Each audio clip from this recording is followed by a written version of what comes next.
Hello friends, asset compounders once again welcome all of you. पिछले दो video में हमने बेसिक ऑफ स्टॉक मार्केट के बारे में देखा था। पहला वीडियो था what is stock market, what who are buyers and sellers. दूसरा था हमारे पास फ्यूचर एंड ऑप्शन के बारे में बताया था, जिसमें बेसिकली फोकस किया था फ्यूचर के बारे में। मैंने आपसे ये भी बोला था पोर्टफोलियो के बारे में मैं आपको बताऊंगा। तो पोर्टफोलियो क्या होता है इसके बारे में आज हम देखेंगे। पोर्टफोलियो क्या होता है, क्यों क्रिएट करते हैं इसको। पोर्टफोलियो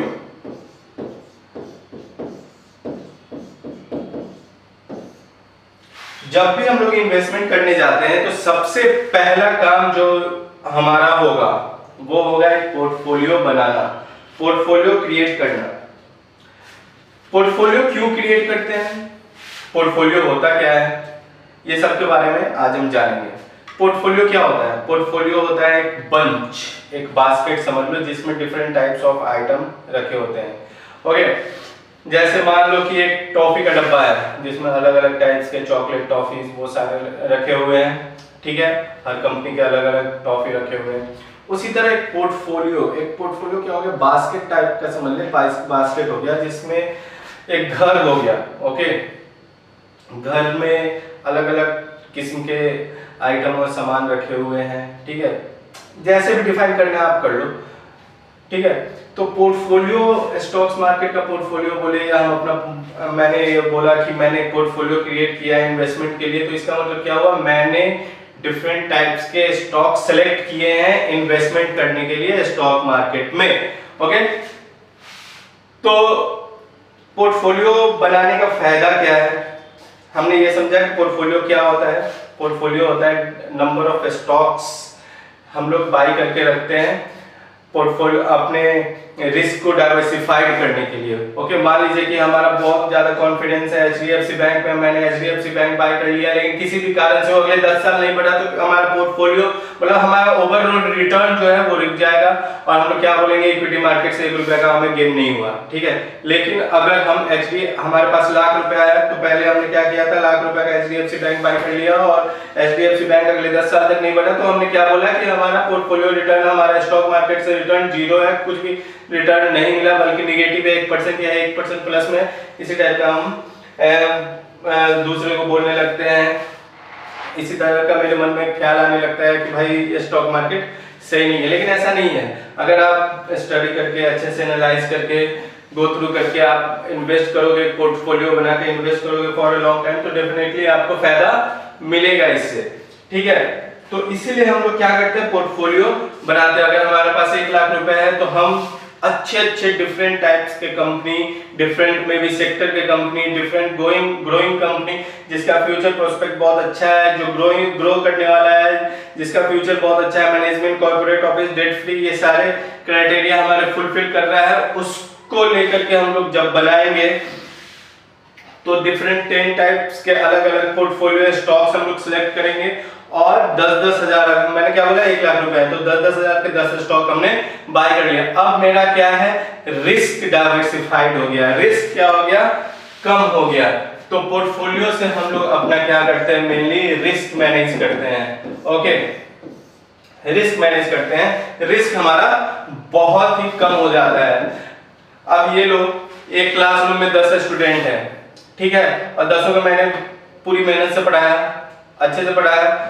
अब मैंने ये एज्यूम किया कि भाई 10 में से कोई ना कोई तो फर्स्ट आएगा, मैंने पूरी 100% हर तरह से अपना बेस्ट दिया, तो क्या एज्यूम किया कि 10 में से कोई ना कोई एक तो फर्स्ट आएगा, मतलब मैंने 10 पे चांस खेला तो प्रोबेबिलिटी हमारे पास सक्सेस होने की ज्यादा है। लेकिन मैंने एक स्टूडेंट को ही लिया, उसी पे मेहनत किया, वो फेल तो फेल, पास तो पास, तो हमारा रिस्क इसमें क्या है, बढ़ जाता है। ऐसे ही ये है कि हमने 10 स्टॉक्स लिए, 10 में से एक तो एटलीस्ट मल्टीबैगर बनेगा ही बनेगा।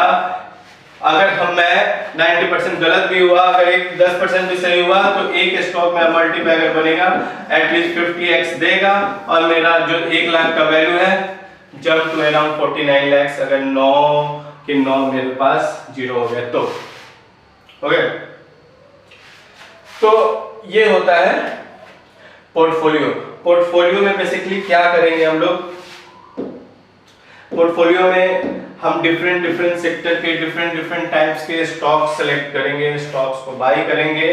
अब मैं एक एग्जांपल के तौर पे समझाता हूँ कि भाई मुझे 10 स्टॉक सेलेक्ट करने हैं, तो सबसे इंडियन मार्केट जो डिपेंडेंट है वो फाइनेंस पे, तो फाइनेंस है, और मुझे रिस्क नहीं लेना है, ऐसे कंपनी सेलेक्ट करनी है जो अगले 10 साल चलता रहेगा।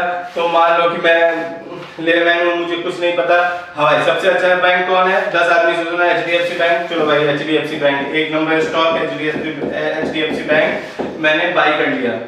ओके, दूसरा फाइनेंस से हो गया IT, लीडर कौन, TCS, चलो भाई बाय कर लिया मैंने। ओके, नीचे आते हैं फार्मा में माइक्रो कैप लिया, ठीक है, चलो भाई कोई भी उठा लो, सारे के सारे आजकल फार्मा चले हुए हैं। फार्मा में वैसे तो लीडर पहले क्या था, बहुत सारे फार्मा, टोरेंट फार्मा, लुपिन, सन फार्मा, ये सारे हैं हमारे पास, ठीक है। लेकिन मान लेते हैं कि फार्मा में पिछले 10 साल 20 साल 15 साल नहीं चला, लेकिन अब उसका ग्रो आया है, तो मान लेते हैं हम टोरेंट फार्मा उठा लेते हैं। ओके, टोरेंट फार्मा ले लिया, स्टडी करके आगे बढ़ते हैं। डिफरेंट सेक्टर है, बहुत तरह के सेक्टर है, कंज्यूमर सेक्टर है, चलो HUL ले लिया, हिंदुस्तान यूनिलीवर, मतलब एक लेमन है जो आम प्रोडक्ट यूज करता है, हिंदुस्तान डव साबुन शैम्पू यूज करते हैं, चलो भाई HUL लाइफबॉय यूज करते हैं, एक बार पढ़ लिया, हिंदुस्तान यूनिलीवर बाय कर लिया, कहां जाएगा। ओके, तो इस तरह से अब भाई चलो मेरा फाइनेंस सेक्टर नहीं चला, IT सेक्टर चला, रिटर्न दे देगा, फार्मा चला, रिटर्न दे देगा, कंज्यूमर चला, रिटर्न दे देगा। तो यहाँ पे हमने क्या किया, पोर्टफोलियो बना करके अपना रिस्क कम कर लिया, अपना रिस्क क्या कर लिया हमने, कम कर लिया। ओके, दूसरा बेनिफिट आपको बताता हूं कि पोर्टफोलियो बनाने का दूसरा बेनिफिट हमारे पास क्या है। मेनली दूसरा बेनिफिट जो है, अगर मैंने 1 लाख रुपए है मेरे पास और मैंने 10-10 हजार के 10 स्टॉक बाय किए, ओके, 10 स्टॉक्स, 1 2 3 4 5 6 7 8 9 एंड 10, मेरी किस्मत गंदी, बेकार, 2 स्टॉक्स में इशू निकल गया, ये हो गया बेकार। ओके, अब मेरे पास 2 स्टॉक खत्म हो गए, तो ये 2 स्टॉक्स मैंने हटा दिए, मतलब मेरे पास अब 1 लाख थे, अब मेरे पास सिर्फ 80,000 रुपए ही बचे।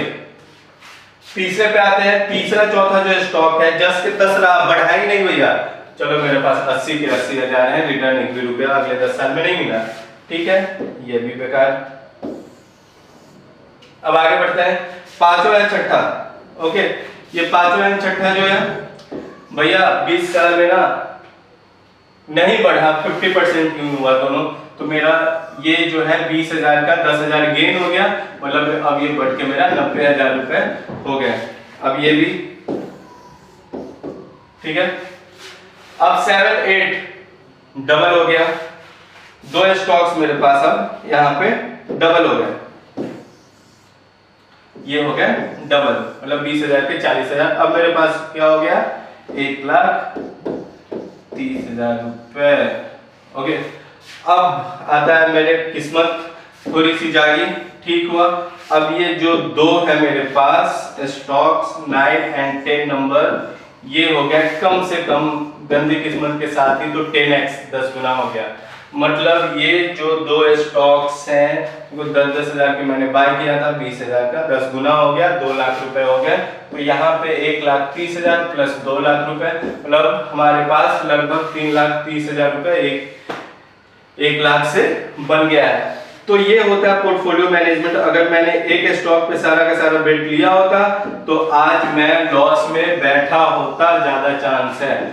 ओके, तो नेक्स्ट वीडियो में हम लोग क्या देखेंगे कि पोर्टफोलियो मैनेजमेंट जो होता है उसको और डिटेल में समझेंगे, डिफरेंट काइंड ऑफ स्टॉक्स और पोर्टफोलियो रिटर्न करके एग्जैक्टली हम लोग बनाते कैसे है पोर्टफोलियो।